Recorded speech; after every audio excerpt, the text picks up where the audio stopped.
Well, it's almost 4 a.m. I get up at 3, leave by 3:45, get to Tesla at 4, by 4. I start at 5. I clock in I can clock in at 10 minutes till. If I don't do this, in 15 minutes, there will not be a parking space anywhere. It's pretty wild.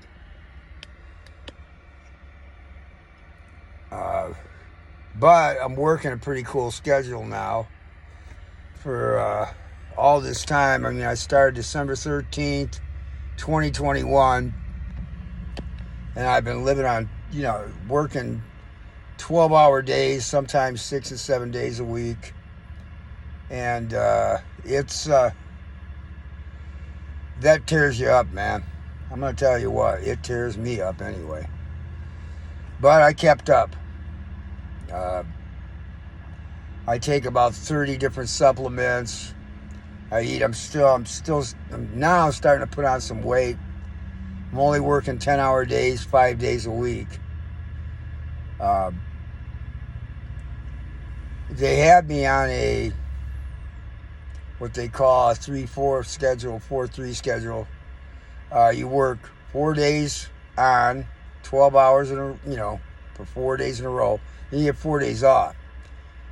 And then after the 4 days off, you work 3 days, then you get 3 days off.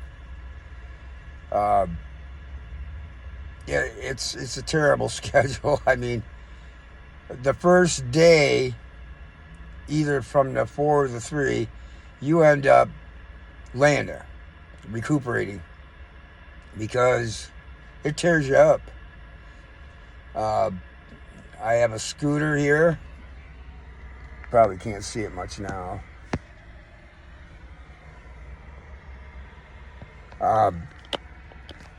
Because it's close to a half mile before I can get, into my entry point of the plant. I walk on an average 6 miles a day. At first I was walking, because there were only 8 of us when I started.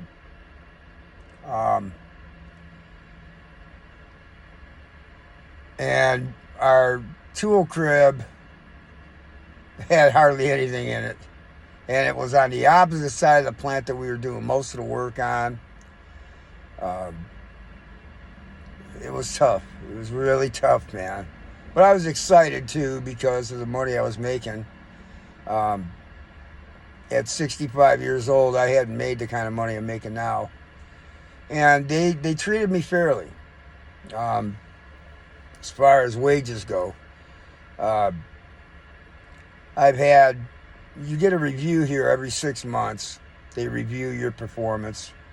I just had my last review yesterday, and it was rated outstanding, which I thought was incredible. I sure didn't feel like I did outstanding. I worked hard, but I didn't think I did that well. Of course, you can see I've got one of my Christ-centered shirts on. I always wear those, or at least a hat that says Yeshua. People ask, well, what's Yeshua? That's why, you can wear stuff that says Jesus. They know, what you're about there. But they don't know what Yeshua HaMashiach is. And so it's a conversation starter. What's Yeshua? Well, Yeshua is the Hebrew name for Jesus. HaMashiach is, it means salvation. It means, there's a couple different meanings to it. But basically it's, is the Messiah. So HaMashiach is Messiah.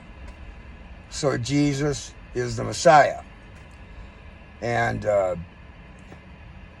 one thing I do that's really important is I work really hard because I feel like I have to represent, not have to, I feel a desire to represent Christ. And if you're going to represent Christ on a job, that means that you're going to serve that employer to the best of your ability. When you read scripture and you go back even to the days of Daniel and Babylon, he was a servant, and they loved him for that because he dedicated himself to his job. He made sure that he did his job to the best of his ability. I always tell the guys that I'm training in that, it's like you got to have an attitude of servitude. You got to be willing to serve. I had a different philosophy even coming in than 99% of the maintenance personnel, and now it's rubbed off. At first they wanted to rotate everybody all over the place. Well, the problem with that is that you don't learn the area. You don't learn the equipment. You don't understand the robots. You don't, so you're limping along. And essentially what that does, it creates more downtime. So back in February of 2022, I was only there a couple months. They had me launch the seats, frames, and fascia lines, which you may not know what that is. The fascia is just that front plastic cover on your bumper. The equipment is very elaborate. It's incredible the amount of automation going on here. And I mean, I've been in automation for a long time. I started in 1986. And, it amazes me when I see these guys come up. And I had one guy, the first guy that they gave me to train, and that was in October of 2022.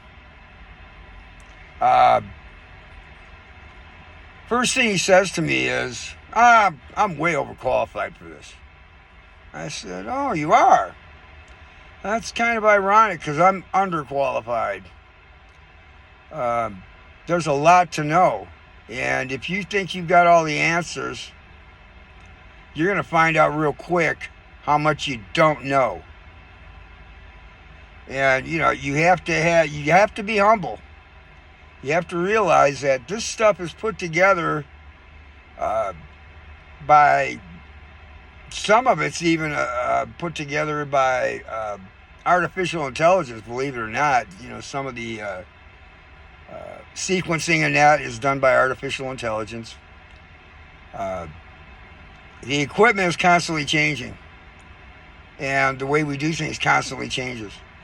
It turned out that young man, I helped him as much as I could. He was sleeping in his truck. He came from Lucid, which is...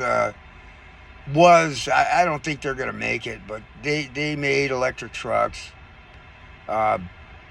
He came from there, and so he thought he knew everything. It was just amazing to me.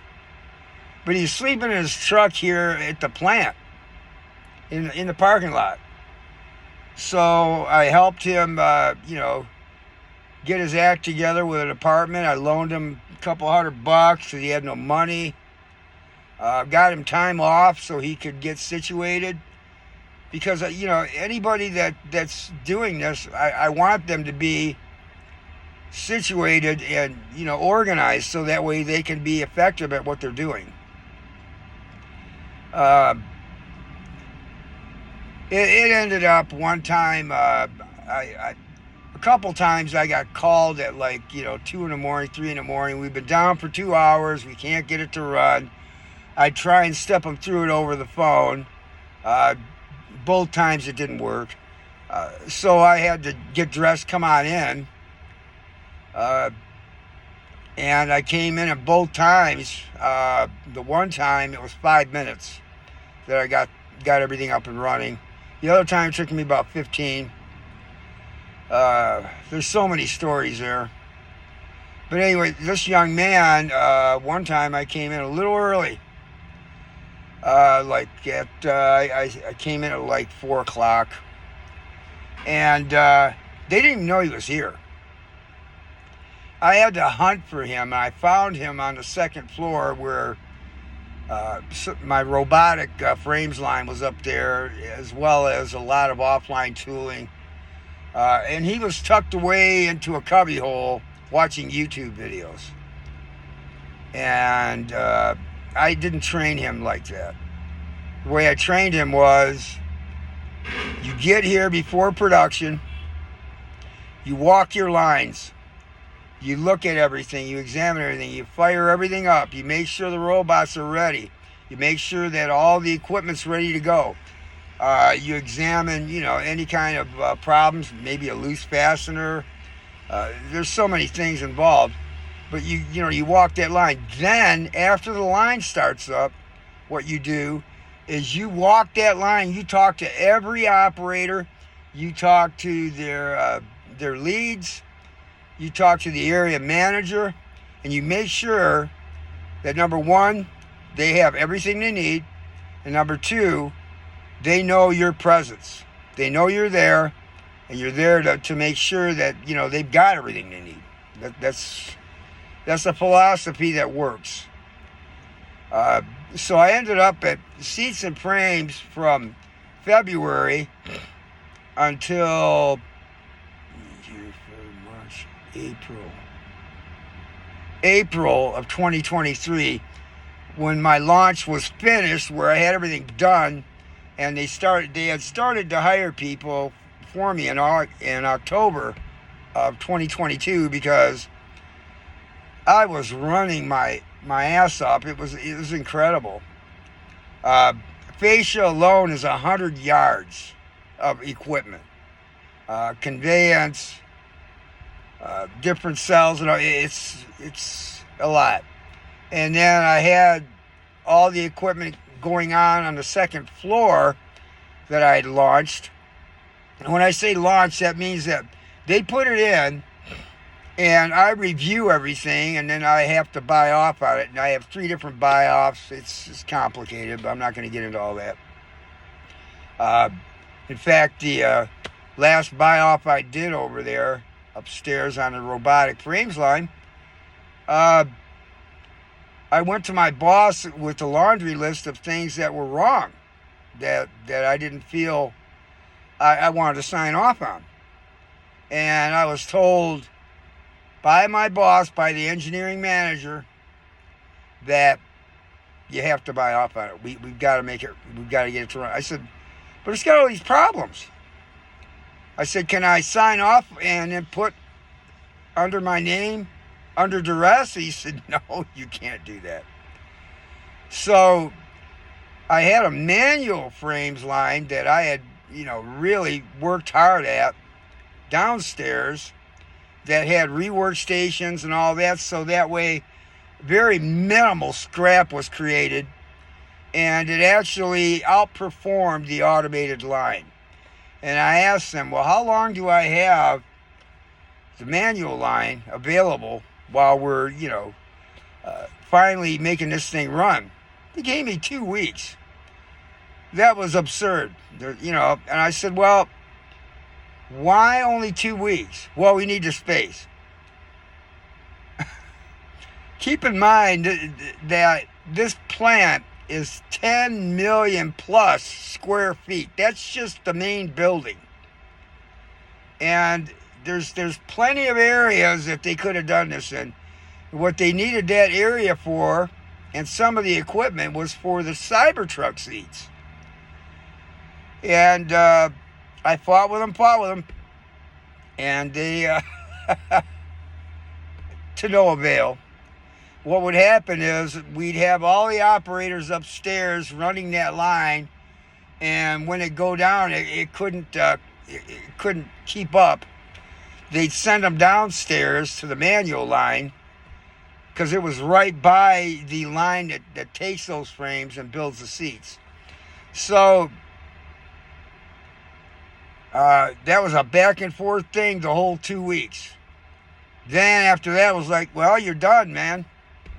Well, it took me, because of the complexities of the robotic automated frames line, it took me 4 months to get that line right. They started hiring people for me in October 2022. We started with 8. We have 138 people now. And what I do is I have camera systems on the lines. I can tunnel in from home at any time and observe what's happening. So occasionally I'd wake up in the middle of the night and say, I can't sleep. Okay, let me just look at what's going on. I'd look, and for example, one station 20, had been down for 5 minutes, and I have guys there. Well, what I would do is text them and say, what's going on? Why is this line down? Why is this station down? You're going to starve the whole line. 5 minutes is a long time when you're talking about an automated line. The cycle times are just monstrous, man. It's so fast. And they learned after a while that at any given moment I could be looking in on it. And they'd get a text, so they started paying attention. And when I got enough people, I said, okay, I want 2 people downstairs on those lines and 2 people upstairs. I had 4 at that time on each shift. Boy, that was a blessing. I'll tell you what, man, because there were times where I was walking 8 to 12 miles a day per shift. And it was taking its toll on me, man. I was getting leg cramps like you wouldn't believe it. And then waking up in the middle of the night with, you have to get up, because when those kind of cramps happen, the only way you can get rid of them is by, counteracting the muscle. So if the muscle's pulling this way, you want to counteract it by pulling it that way, and that'll stop the cramping. It's neurological to begin with, but it's also generated by the muscle strain. So now I walk an average of 6 miles a day, 4 to 6 miles. I take a scooter in, like I said, because it's so far. I have a backpack. Probably can't see it very well. I've had the same one since I started. It is a bulletproof. It's awesome, but the thing is, empty. It's heavy. Let alone when I put everything in it. I've got a laptop, I got a tablet, I've got, all my cords. You can't leave anything on the floor unlocked. You can't do it. I had bought one of those little mini speakers, Bluetooth speakers. I left it on my desk. Next day I come in, it's gone. We've got all these contractors running around here. Cement contractors, electrical contractors, mechanical contractors, all these guys, and they're everywhere. And they're opportunists. The thing that they don't get, though, is that there's cameras everywhere, too. So, but either way, they also know, some of them know that. They look at areas that they can see that the camera can't see.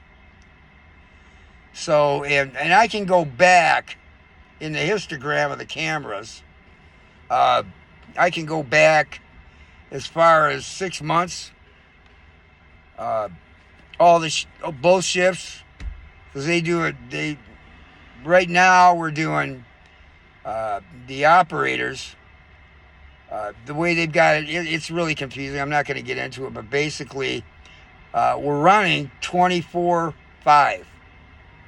We're running 24/6. Now it's 24/5.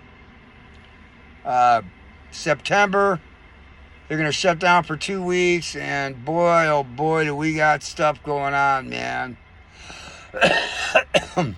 They put me in charge of an area that's got the biggest robots made in the world. I mean, these things are monsters. They pick up the whole vehicle, everything. And it's elaborate. They have what's called automatic guided vehicles, or AGVs. And the advantage of those is that you can change the line really easily. The disadvantage of these things is that they're constantly faulting out and breaking. I mean, they're just... And I told my boss originally, I said, hey, we need a crew dedicated to just AGVs. And we have 3 types of AGVs here, so you need 3 different crews. Eventually, that's what they ended up doing. So, what time is it here? 1:15, okay. Yesterday I came here, parked. I got here by 4:15, there was not a parking spot available here. There were like 8 or 10 available when I got here at 4. By 4:15, no spots available.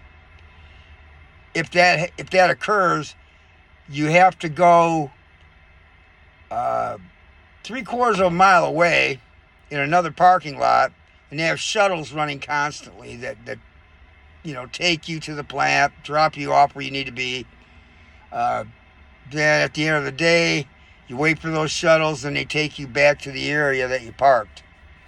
I even used my scooter when I was forced to park there once, because I don't ride shuttles. They have a lot of benefits like that, where they have like shuttle service from different cities in the surrounding area. So if you live in that city, you can hop on a shuttle and it brings you right here. And then you go back, of course, and then you get in your car, you go home. There are people that drive over an hour and a half one way to get to work. And I find that just, oh boy, I remember the days in Michigan for years. I was 60 miles away at Detroit, Hamtramck, when I lived in Marysville, Port Huron. I was also 60 miles away when I worked for General Motors Flint. Truck and bus, I had launched. That plant was gutted. And that was a nightmare, the way they did things. But all in all, it ended up working out. But then, of course, when the crash came in 2008, I couldn't get a job wiring electrical panels. Here I am, a controls engineer. I'm a certified systems analyst.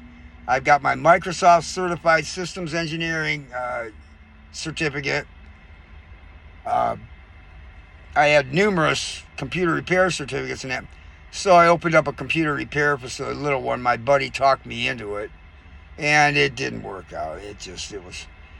I tried it, it was hard. Not that it was hard physically or anything, it was hard financially, because I just could not make enough money. And Deb was working her butt off. She finally retired now after 22 years with Best Buy.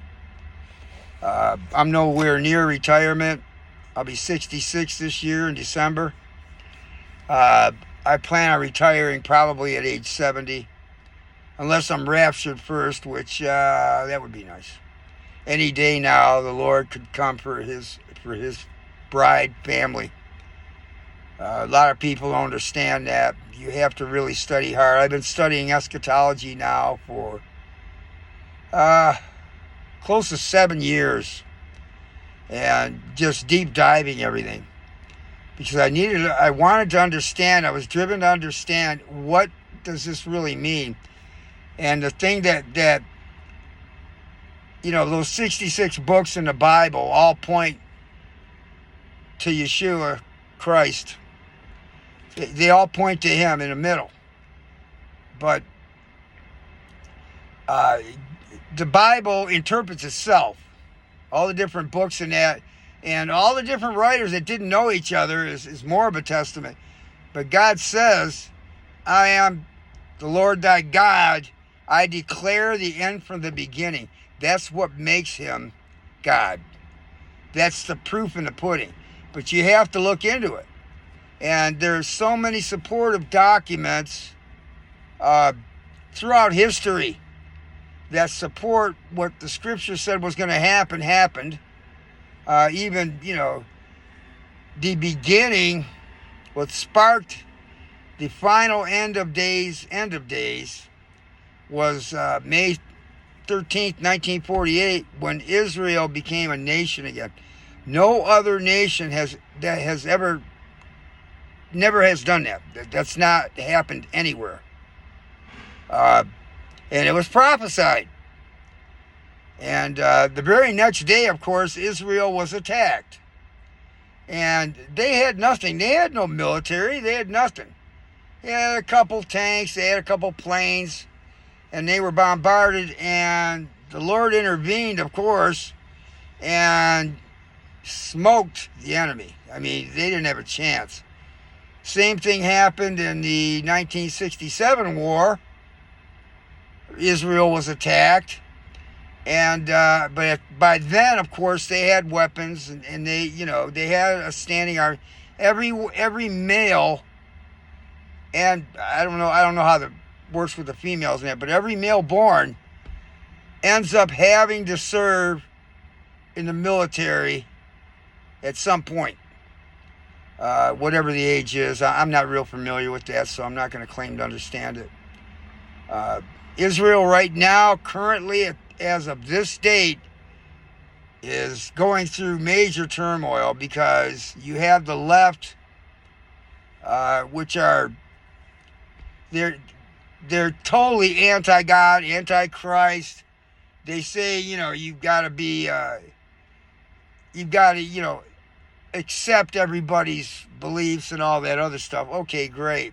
The thing is, they don't accept Christianity.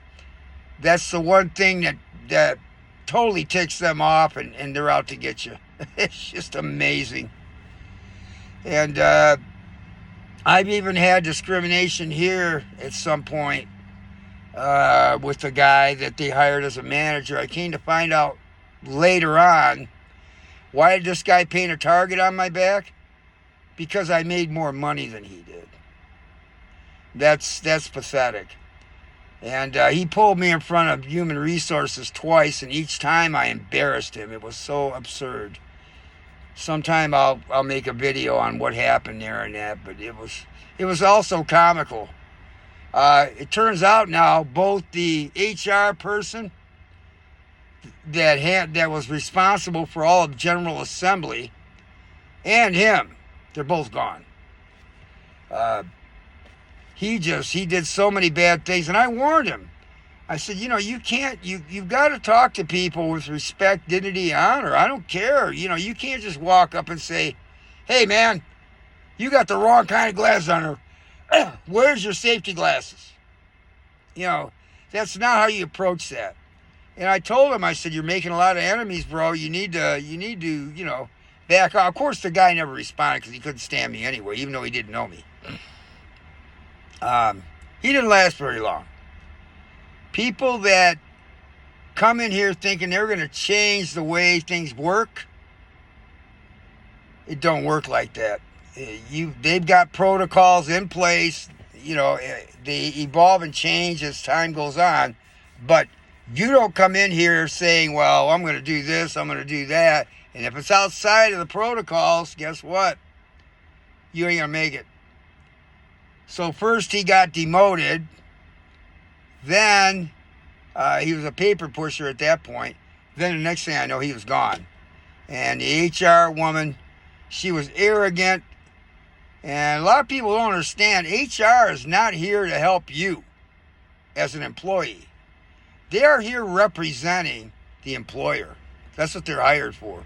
They're here to protect the interests of the employer, not the employee.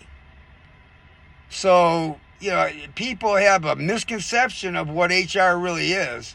I call it IR, which is Human Resources, because there's nothing human about these guys, man. And the thing is, most of the people, I'm not saying all of them, most of the people that get hired in HR have a degree in something that's totally unmarketable, like gender studies and all that other insanity. And so they have a bachelor's degree. They got student loan debt up the wazoo for something that's not even marketable. And they end up, of course, in Human Resources because they have no skills. I'll be honest with you. They don't. Now, some of them do. I'm not saying all of them, but on a general rule, that's the way it works.